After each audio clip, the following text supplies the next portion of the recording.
Hai, Assalamualaikum warahmatullahi wabarakatuh. Welcome back to my channel. Okay, setelah hampir beberapa hari juga aku tak buat video, lebih kurang 4 ataupun 5 hari macam tu. Aku minta maaf sangat-sangat kepada korang yang menanti cita-cita aku. Menanti ke? Okay, kepada yang menantilah, aku minta maaf banyak. So hari ni aku dah kembali. I'm back guys, I'm back. Seperti yang korang tengok dekat thumbnail aku tadi, hari ni aku nak menceritakan kisah yang agak menarik lah. Maksudnya fakta untuk kita semua tahu. Sebagai salah satu sejarah ataupun warisan yang masih ada sampai sekarang. Pernah dengar tak pasal Mimaland? Mimaland. Kalau korang tak pernah dengar, aku nak cerita kat korang tentang tempat percutian yang sangat gah ni. Kali ni aku pilih Malaysia pula. Tak nak luar negara dah, kita pilih Malaysia, tanah airku yang tercinta. Mimaland ni merupakan satu tempat yang sangat-sangat istimewa yang terletak di Gombak. So kalau korang pergi pun sampai sekarang masih ada. Dan bila korang pergi sekarang, korang akan melihat sebuah tempat percutian yang terbengkalai dan dipenuhi semak samun. Jap, jangan patah balik. Mimaland yang korang pergi tu memang tempat yang betul. Tempat percutian yang gah satu ketika dahulu. Terbengkalai dan sangat-sangat menyeramkan. Taman yang terbengkalai ini merupakan salah satu tempat percutian di Malaysia pada suatu ketika dahulu. Kalau korang tengok dekat filem-filem sebelum ni pada tahun 80-an, 70-an, memang banyak tau diorang syuting kat sana. Salah satu filemnya, kalau tak silap aku, yang lakonan OJ Ahmad Daud tu. Tajuknya Suara Kekasih ke tak silap aku, yang berlakon dengan Azmin Mustafa tu. Kebanyakannya memang syuting dekat sana. Kenapa Mimaland akhirnya ditutup? Korang nak tahu tak cerita sebenarnya? So kalau korang nak tahu, korang kena stay tune.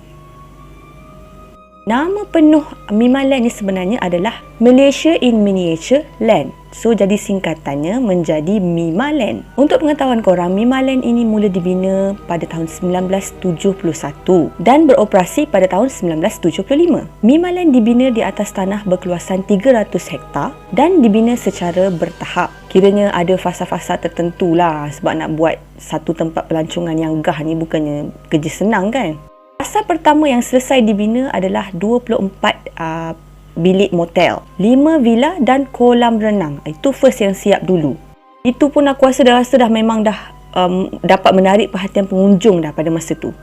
Ada lagi ni, kalau korang rasa tak menarik lagi, ada lagi. Di Mimaland, diorang telah membina taman model prasejarah. Maksudnya dekat situ ada replika-replika seperti dinosaur, replika binatang lah yang dapat menarik perhatian pengunjung pada masa tu. Tak cukup dari itu, pada tahun 1984, Mimaland telah menawarkan kolam renang yang terbesar, yang dikatakan terbesar di Asia Tenggara. Di situ terdapat gelongsor air yang tinggi yang menjadi daya tarikan pengunjung. Selain daripada itu, Mimaland juga menawarkan aktiviti outdoor yang sangat-sangat menarik seperti menaiki perahu di kawasan tasik, memancing, aktiviti giant maze dan juga hiking kepada mereka yang menyukai aktiviti-aktiviti lasak. Kalau macam aku tak sukalah kalau aktiviti lasak ni, aku kurang sikit. Pada ketika itu, kalau nak pergi melancong je, sebut je nak pergi melancong, memang orang akan pilih destinasi ke Mimaland. Tambahan pula, tempat tu memang tak begitu jauh daripada Kuala Lumpur. Orang daripada jauh pun sanggup datang bawa anak-anak, bawa family untuk spend time sama-sama. Apa yang paling special kan, kalau pengunjung-pengunjung tidak mahu memilih untuk tinggal di motel ataupun villa yang disediakan, diorang boleh memilih rumah persinggahan di Mimaland. Tiba-tiba aku terbayang pula kemegahan Mimaland macam mana sayang betul kan. Siap ada rumah persinggahan lagi. Masa tu korang bayangkanlah betapa famousnya Mimaland ni. Sampaikan banyak sangat filem-filem yang memilih untuk shoot dekat sana. Contohnya macam cerita yang aku cakap tadi, Suara Kekasih, Mekanik, Dendang Perantau, Gila-Gila Remaja, macam-macam lagi lah. Tapi sayang 1000 kali sayang, kemegahan ataupun keindahan di Mimaland hanya bertahan selama 20 tahun saja sejak beroperasi. Ini kerana telah terjadinya kejadian ataupun tragedi yang tidak dapat dijangkakan yang berlaku di gelongsor air yang besar tadi, iaitu pada tahun 1993 yang menyebabkan penutupan sepenuhnya Mimaland kepada orang ramai. Kejadian tu sebenarnya melibatkan seorang warga negara Singapura yang pada ketika itu dia nak mandi dekat kolam yang besar tu lah. Dikatakan lelaki itu tercedera ketika menaiki gelongsor. Ada yang mengatakan lelaki itu meninggal dunia di tempat kejadian dan ada juga yang mengatakan dia cedera di tempat kejadian, dibawa ke hospital dan meninggal di hospital. Jadi tidak dapat dipastikan mana satu yang betul, tapi sememangnya dia meninggal dunia lah. Selepas kejadian tercederanya warga negara Singapura tadi, kemudian Mimaland ditutup buat sementara waktu untuk proses penyelenggaraan. Setelah dia dah buat proses penyelenggaraan tu, akhirnya dibuka semula kepada orang ramai, tapi malang sekali hanya bertahan selama 1 tahun sahaja. Sebab berlaku pula kejadian tanah runtuh berdekatan dengan kolam Mimaland. So sekarang ni masalahnya terdapat di kolam tersebut.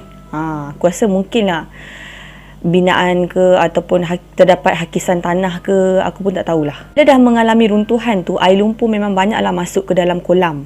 Terpaksalah sekali lagi Mimaland ditutup kepada orang ramai. Kali ini guys, Mimaland telah diheret ke muka pengadilan oleh beberapa pihak lah. Sebab dah 2 kali kot insiden ni berlaku dekat tempat yang sama. Sepanjang perbicaraan itu dijalankan, pihak mahkamah akhirnya memutuskan Mimaland ni memang tak boleh nak beroperasi dah sebab faktor keselamatan dia tu. Lepas tu Mimaland ni terpaksalah ditutup sekali lagi dalam jangka masa yang lama. So korang imagine lah kan, pendapatan memang tentu-tentulah dah terjejas. Akhirnya Mimaland telah ditutup secara rasmi buat selama-lamanya pada 1 Januari 1995. Aku lahir 1990. So tak sempat. Memang tak sempat nak pergi dekat Mimaland. Tapi ada setengah pihak jugalah yang mengatakan bahawa penutupan Mimaland ni bukan berpunca daripada kejadian insiden tanah runtuh tu, tapi disebabkan pihak Mimaland ni ada buat perjanjian untuk membina padang golf dan juga kondominium dengan pihak yang lain. Tapi aku tak tahulah, wallahu alam. Hati aku kuat mengatakan Mimaland ditutup kerana berlakunya insiden tu. Tak ada sebab lain. Lepas beberapa tahun penutupan Mimaland, bukannya tak ada cadangan untuk membina semula. Memang ada beberapa cadangan lah daripada pihak-pihak yang tertentu untuk membuka semula Mimaland kepada orang ramai. Macam diorang ada buat usaha sama dengan syarikat-syarikat yang besar lah. Tapi akhirnya tak kesampaian tanpa mengatakan apa-apa alasan. Maksudnya kita tak tahulah kenapa projek tu tak jadi. Dan sampai sekarang pun memang Mimaland kekal sebagai sebuah pusat percutian, pelancongan yang terbengkalai. Memang tak ada siapa-siapa dah pergi kat situ. Dulu hiruk pikuk dengan suara pengunjung. Tapi sekarang ni suara apa? Bunyi suara cengkerik sahaja. Replika sejarah yang aku bagi tahu tadi, yang ada dinosaur apa semua tu, memang dah tak nampak dah dipenuhi dengan hutan-hutan dah. Dan tasik dia yang dulunya sangat-sangat cantik akhirnya dipenuhi dengan air-air yang keruh. Malahan ada juga yang mengatakan di Mimaland sekarang ada harimau, korang tahu tak? Sayang betul kan. Korang cuba bayangkan kalau Mimaland tu ada sekarang. Mesti jadi macam maju lah. Mungkin dah besar dah kan. Bila dah namanya kawasan terbengkalai, tak ada orang. So biasalah kan, cerita-cerita misteri pun berleluasa lah di sana sini. Antara cerita misteri lah yang aku pernah baca tentang Mimaland yang dikongsikan oleh beberapa orang lah. Ada macam-macam lah. Ada yang pernah tengok hantu tak ada kepala lah. Lepas tu ada yang mendengar suara jeritan yang kuat dekat kawasan hutan tu. Sampai kan ada seorang bekas jaga dekat Mimaland. Dia pun ada kisah-kisah misteri dia lah yang diceritakan. Dia cakap tiap-tiap malam dia akan diganggu bunyi tapak kaki orang lah, bunyi orang menyanyi, macam-macam. Ialah sebab logik lah.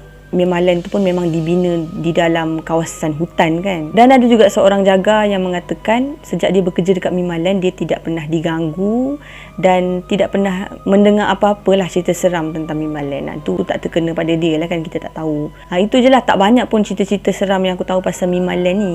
Cuma yang aku nak kongsikan dengan korang hari ni tentang sejarah tentang Mimaland ni sebenarnya. Mungkin ada di antara korang yang tak tahu kot, yang kita ni pernah ada taman pelancongan, taman tema air pada satu ketika dahulu. Sekurang-kurangnya aku dah bagi satu info lah pada korang. Tapi pada yang dah tahu tu, tahniah, anda pengkaji sejarah Malaysia yang sangat baik. Okay guys, sampai situ saja untuk video kali ini. Kalau korang ada cadangan, ada komen, ada apa-apalah yang korang rasa korang nak komen dekat bawah, korang boleh komen je. Tapi jangan lupa untuk like, share and subscribe. Okay, jumpa untuk next video. Bye korang. Stay safe.